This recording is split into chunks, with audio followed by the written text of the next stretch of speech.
मित्रांनो, काही दिवसा पहिले आपण 2 कोंबड्या ज्या आहेत त्या अंड्यावरती बसवल्या होत्या. तुम्ही बघू शकता पिल्लं जे आहे आता अंड्यातून निघणं चालू पण झालेली आहे. आपण दोन्ही कोंबड्या खाली मित्रांनो 16 अंडे ठेवले होते आणि त्यापैकी मित्रांनो आपल्याला जवळपास 26 पिल्लं जे आहेत ते निघालेली आहे.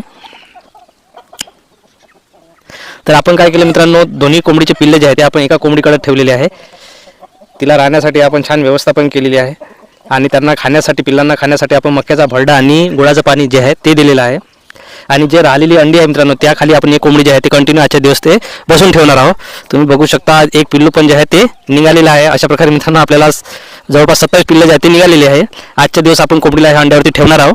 अजून मित्रांनो आपण बाहेर पण 2 पिल्लांना राहण्यासाठी अरेंजमेंट केलेली आहे. आता तुम्ही बघू शकता असा छोटासा जे आहे आपण फ्री रेंज एरिया केलेला आहे.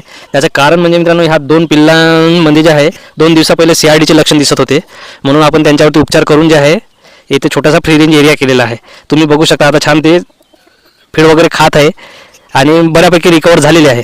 याआधी आपण मित्रांनो रात्रीच्या वेळेस ह्या कॅनमध्ये पिल्लं ठेवत होतो आणि ह्या टोपलीखाली जी आहे आपण दिवसभर ठेवत होतो, म्हणून आज आपण यांना राहण्यासाठी, घुमण्यासाठी जे आहे फ्री रेंज एरिया जे आहे करून घेतलेला आहे, जेणेकरून त्यांचा संपर्क जे आहे चांगल्या पिल्लांसोबत जे आहे येणार नाही.